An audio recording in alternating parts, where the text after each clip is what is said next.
Hello. I am very wound up today.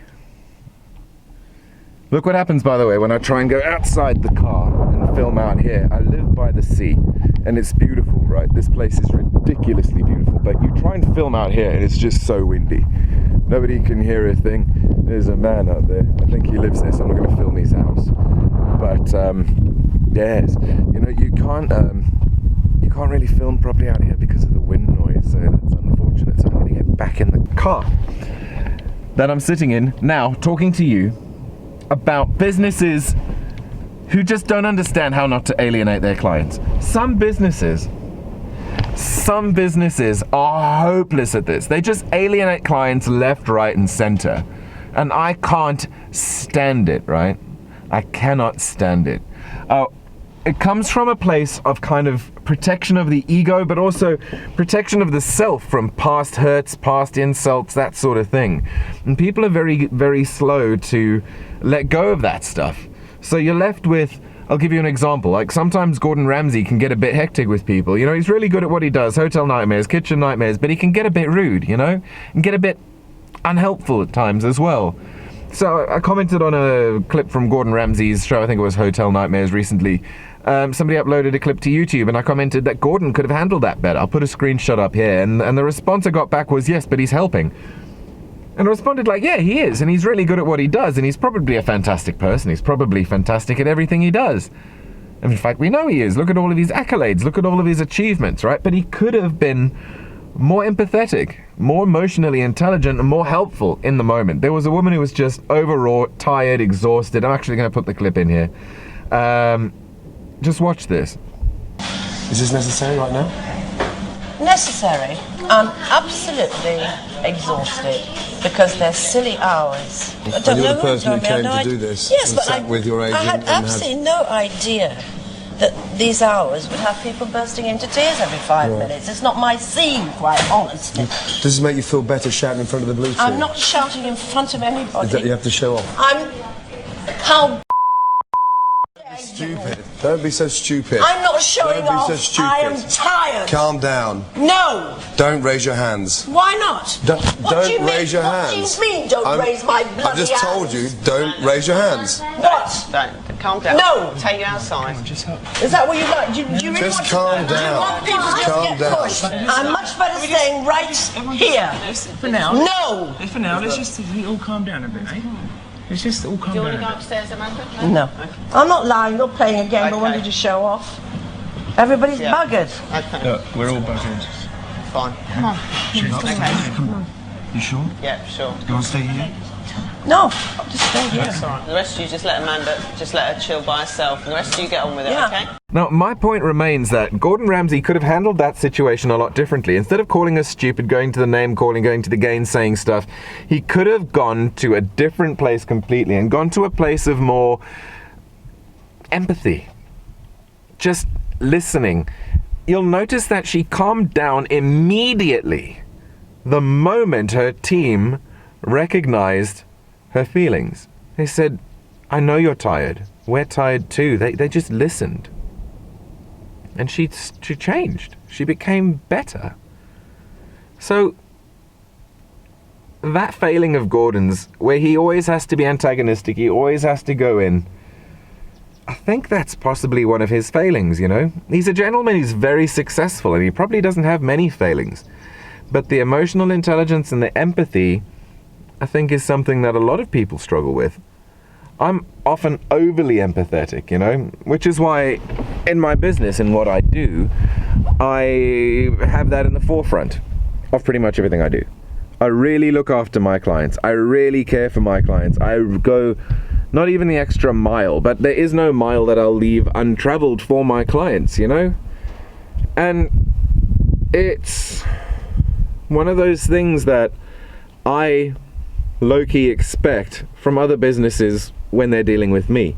So some businesses, like the Hermanus Nissan dealership, you know, there's a woman in the servicing department called Nicolene Fenter who's about to leave, and she is amazing. Wherever she's going, she's going to go really far because she's empathetic, she's intuitive, she's a self-starter, And she takes initiative.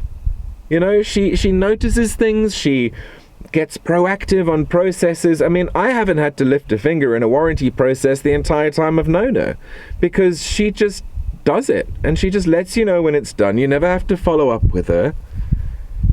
And that's an impressive person. And every time I get the opportunity, I tell the dealership principal that she's fantastic at what she does. And I really do appreciate it. And you know, I told her as well that I appreciate it. And her response is always, yeah, well, that's what I do for my clients. Because to people like her, it's just what you do for your clients. But when you expect that level of service all the time and you never get it, like me, when you get it, man, it means the world to you. Like, she doesn't understand how high she stands out amongst the other people, her peers. She doesn't understand, because to her it's just the way she operates, which I relate to because it's the way I operate. But that's not normal behavior anymore. You know, people say common sense, common decency. It's not common anymore. There's no common anything.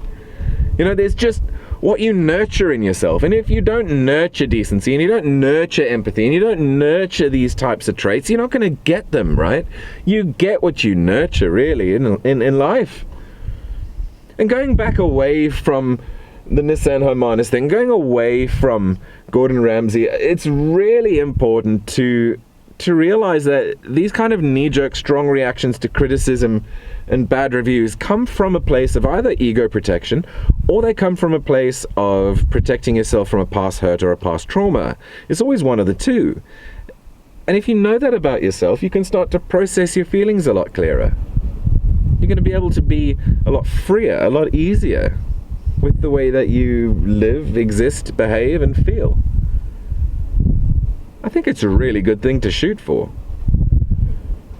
I feel like if you just try and release those things, release the ego, release the pain, release the trauma, you're going to end up in a place where you're less defensive, less reactionary. And you're going to be in a place where you can actually just go, this person's not happy with my business or my service. Instead of, they're attacking me, you go to a place of, what can I change in order to twist their opinion back into the positive? What can I do better to make them feel differently?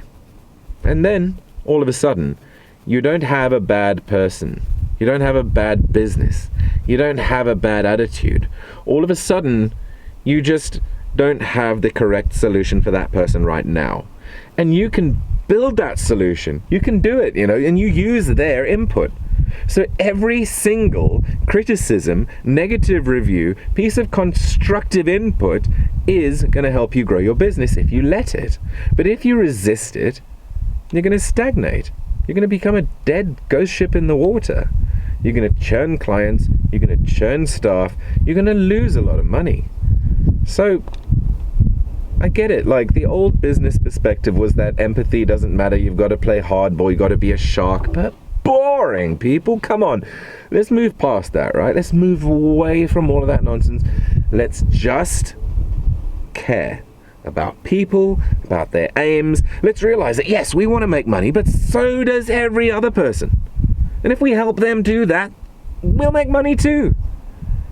I did a Instagram reel the other day about an abundance mentality, you know, where you shouldn't be like hiding information. You shouldn't be selling obvious things to people. You know, a lot of these online courses will tell you stuff that you'll learn in YouTube channels. A lot of what's on my YouTube, people are selling in courses.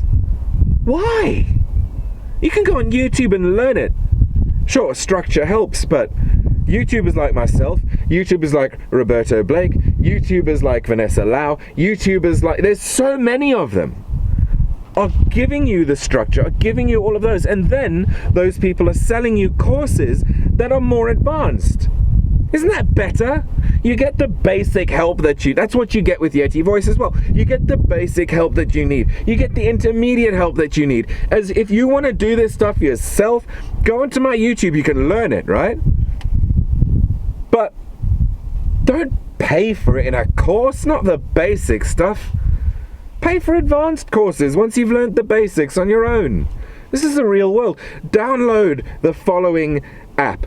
Google Primer. Then download Grasshopper. Grasshopper is going to teach you to code, and coding is going to release your whole life. You're going to be able to do things on your own. You're not going to have to pay experts who treat you like crap to do things for you. All right?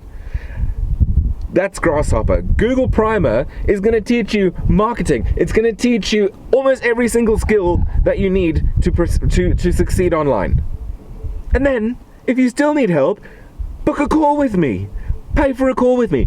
Pay for a course with Vanessa or Roberta, depending on who best suits your goals. I'm not associated with either of them. I'm just mentioning them because I've watched a lot of their videos. Because that's how you learn these days. You know? Go and check them out. Save yourself time, money, frustration. It's just better. I'm going to refer to my notes because I'd hate to leave anything out. Alright, so I said complaints are not threats to your business, they're opportunities. And accepting that allows you to release that ego. You can't just release your ego. You have to have something that allows you to release your ego. So the way that you can do that is to recognize the opportunity of doing it and make it an incentive for yourself. Make it worth doing. Because you're not going to do anything that's not worth doing, are you? If you don't see the point, if you don't see the upside, if you don't see the incentive, why are you going to bother?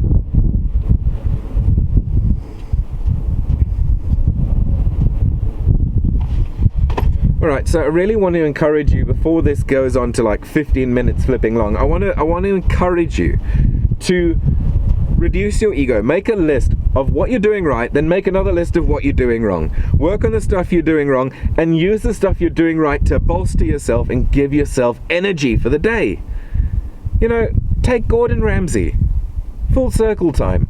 He's so good at everything he does, but he lacks empathy and he lacks emotional intelligence, in my view. In the way he portrays himself. I've never met him, but that's the way he portrays himself in the media and on his shows. So you will get what you nurture. Whatever you nurture, whatever you decide to invest time, thought, and energy in, you'll get back. Anyway, I want you to think about that. Let me know what you think in the comments. Agree or disagree. Remember, I want all your feedback.